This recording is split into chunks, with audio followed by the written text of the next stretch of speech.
कैसे आप ये अंदाजा लगाओगे कि आपको सक्सेसफुल इम्प्लांटेशन हुआ है कि नहीं हुआ है? जब सक्सेसफुल इम्प्लांटेशन होने लगता है या फिर सक्सेसफुल इम्प्लांटेशन हो जाता है तो आपकी बॉडी कुछ चेंजेस करती है। आपकी बॉडी में कुछ हार्मोन उत्पन्न होते हैं जिससे कि आपको कुछ लक्षण दिखाई देते हैं। उस लक्षण को देख के, समझ के, जान के ये 100% आप श्योर हो जाओगे कि अब आपको सक्सेसफुल इम्प्लांटेशन की प्रक्रिया पूरी हो चुकी है और अब आप गर्भधारण कर चुके हो। तो हेलो फैमिली, आपका हमारे यूट्यूब चैनल में बहुत बहुत स्वागत है फ्रेंड्स। सक्सेसफुल जब आपका इम्प्लांटेशन हो जाता है तो आपकी बॉडी में कुछ लक्षण दिखाई देती हैं और ये कब होता है और ये कैसे होता है, आज के वीडियो में पूरे डिटेल में हम आपको समझाने वाले हैं कि सक्सेसफुल इम्प्लांटेशन किसे कहते हैं, सक्सेसफुल इम्प्लांटेशन जब होता है तो क्या क्या होता है। तो सबसे पहले जानते हैं कि इम्प्लांटेशन होना किसे कहते हैं। तो देखो डियर, इम्प्लांटेशन का मतलब होता है कहीं पे किसी चीज को धंसाना, चिपकाना।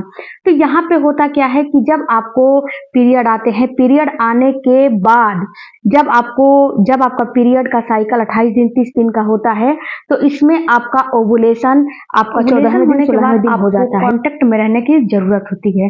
तो जब आप कांटेक्ट में रह लेते हो तो उसके बाद होता क्या है कि आपका अंडा फर्टिलाइज हो जाता है। अंडा फर्टिलाइज हो जाता है, स्पर्म से मिल जाता है, स्पर्म से मिलके और एक वो जो है ब्लास्टोसिस्ट का निर्माण करता है। सबसे पहले वो बच्चा नहीं बन जाता है, सबसे पहले वो ब्लास्टोसिस्ट होता है। उसके बाद वो क्या होता है, धीरे धीरे सफर तय करके आपके जो फ्लिपियन ट्यूब है वहां से सफर तय करते हुए आपके एंडोमेट्रियम की दीवार यानी कि यूट्रस में आता है। एंडोमेट्रियम की दीवार यूट्रस में होती है, यूट्रस में वो आता है धंसने के लिए। जब यूट्रस में धंसने के लिए आता है तो वहां पे होता क्या है कि वहां पे एंडोमेट्रियम की दीवार में वो धंसता है।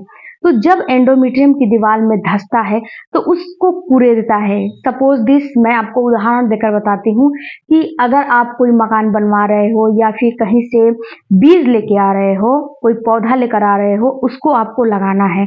तो जब आप पौधे को लगाने जाओगे तो जमीन के ऊपर आप उस पौधे को नहीं रख दोगे, उस बीज को नहीं रख दोगे, जिससे कि वो जो है पनपेगा, उत्पन्न होगा, फल देने लगेगा। ऐसा नहीं होता है। जब गड्ढे को खोदोगे, जब जमीन को खोदोगे, गड्ढा बनाओगे, उसके बाद उसमें पौधा लगाओगे या फिर बीज लगाओगे, टू जेड कुछ भी उसमें लगाओगे, उसके बाद मिट्टी से उसको कवर कर दोगे, उसमें खाद डालोगे, पानी डालोगे, जो भी उसकी नीड रहेगी, जो भी उसकी जरूरत रहती है, जो उसको चाहिए होता है, वो सारा चीज आप दोगे तो कुछ दिनों के बाद वो जाके आपको सब्जियां देगा, फल देगा, या फिर जो ए टू जेड किसी भी चीज का आप पौधा लगाए हो तो वो चीज वो आपको प्राप्ति कराएगा, जो चीज के लिए आप पौधा लगाए हो। उसी तरह आपका बच्चा है, जैसे कि आपका बच्चा एंडोमेट्रियम की दीवार में धंसने के लिए आता है तो वहां के दीवार जो है, टिश्यूज होते हैं, उसको कुरेदता है यानी कि खोदता है, गड्ढा बनाता है।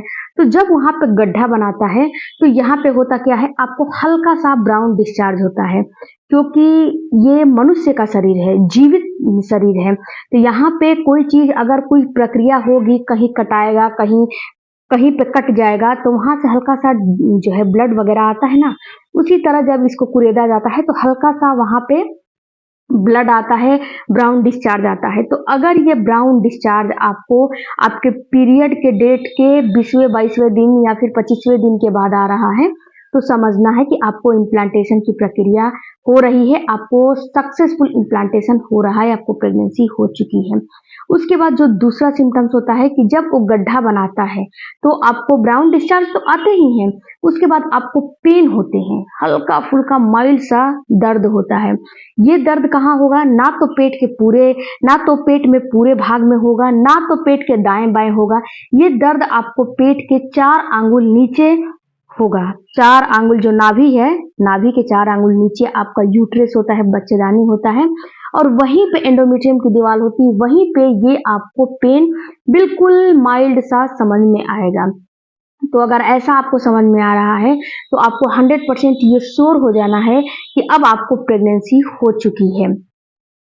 ये आपको माइल्ड सा पेन हो रहा है। तो इसके बाद जो तीसरा आपको लक्षण समझ में आएगा, वो समझ में आएगा आपके बेसल बॉडी टेम्परेचर जो है वो थोड़ा सा इंक्रीज हो जाती है। जो आपका बेसल बॉडी टेम्परेचर है वो हल्का सा बढ़ जाता है।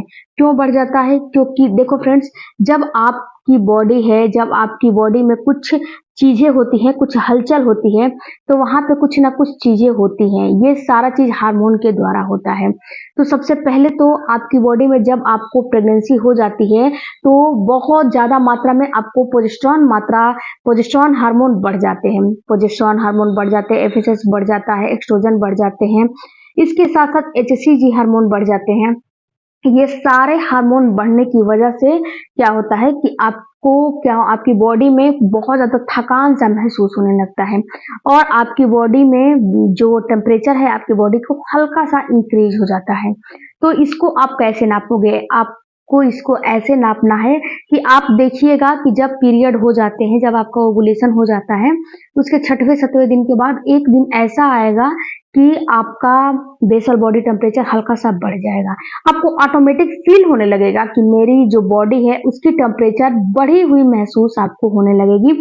ऐसा महसूस होगा कि आपको फीवर जैसा आ रहा है, फीवर जैसा आपको फील होने लगेगा।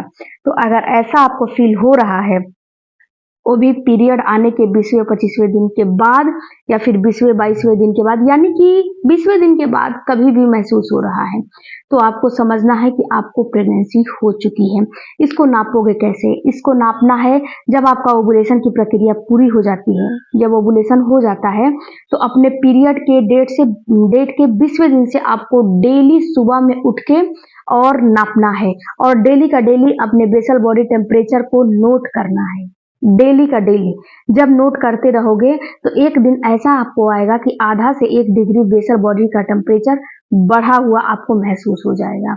तो ये जब बढ़ा हुआ महसूस आपको होगा तो आपको उसी समय समझ लेना है कि मेरी बॉडी में प्रेगनेंसी हो चुकी है, इसीलिए मेरा बेसल बॉडी टेम्परेचर बढ़ा हुआ है। फ्रेंड्स, ये बिल्कुल साइंटिफिक होता है। अगर आप बेसल बॉडी टेम्परेचर को समझ लोगे तो आपको ओवुलेशन भी समझ में आ जाएंगे, इम्प्लांटेशन भी समझ में आ जाएंगे, क्योंकि ये बिल्कुल हर जो प्रेगनेंसी के लक्षण हैं झूठे हो सकते हैं, लेकिन बेसल बॉडी टेम्परेचर जो है, उल्टियाँ, मॉर्निंग सिकनेस, ये सारा लक्षण ऐसे होते हैं कि जब आप प्रेग्नेंट होगे तो ही आपको दिखाई देगा, ऐसे आपको बिल्कुल नहीं दिखाई देगा। ये सारे लक्षण बिल्कुल साइंटिफिक प्रूवन है, तो इस चीज को आपको समझना पड़ेगा कि अगर आपको बेसल बॉडी टेम्परेचर बढ़ी हुई है तो समझना है कि आपको प्रेगनेंसी हो चुकी है। इसके साथ साथ फ्रेंड्स, आप एक चीज का और ध्यान रखना है कि बहुत सारी महिलाओं को क्या होता है कि बुखार जैसा, फीवर जैसा आने लगता है, उसके साथ साथ उनको थकान महसूस होने लगेगा, उसके बाद उनको पैरों में पेन होने लगता है, दर्द होने लगता है बिन कुछ किए। तो क्या सोचती है कि अरे मेरे साथ जो है अचानक ये क्या हो रहा है, चलो मेडिकल स्टोर से मेडिसिन लाकर खा लिया जाए। तो अगर ऐसा काम करोगे तो आपका सक्सेसफुल जो इम्प्लांटेशन हुआ है बिल्कुल फेल हो जाएगा। तो आपको मेडिकल स्टोर से किसी भी प्रकार का मेडिसिन का इस्तेमाल बिल्कुल नहीं करना है, नहीं तो आपका सक्सेसफुल इम्प्लांटेशन फेल हो जाएगा और आपका इम्प्लांटेशन फेलियर में आ जाएगा। तो आपको ये 3 लक्षण समझ में आ रहे हैं तो समझना है कि आपको सक्सेसफुल इम्प्लांटेशन हो चुका है। और सक्सेसफुल इम्प्लांटेशन में कौन कौन सी गलतियां मेरे चैनल पर वीडियोज अपलोड है, बहुत सारे कमेंट इस पे भी आ रहे हैं कि मुझे तो प्रेगनेंसी थी लेकिन मेरा फेल हो गया। तो आपका इम्प्लांटेशन फेल हो जाता है जिससे कि आपकी प्रेगनेंसी निकल जाती है, आप समझ भी नहीं पाते हो। आई होप फ्रेंड्स ये वीडियो आपके कुछ काम लायक होगा, तो चैनल को जरूर सब्सक्राइब कीजिएगा। मिलते हैं अगले वीडियो में। Thank you for watching. Bye bye, take care, धन्यवाद।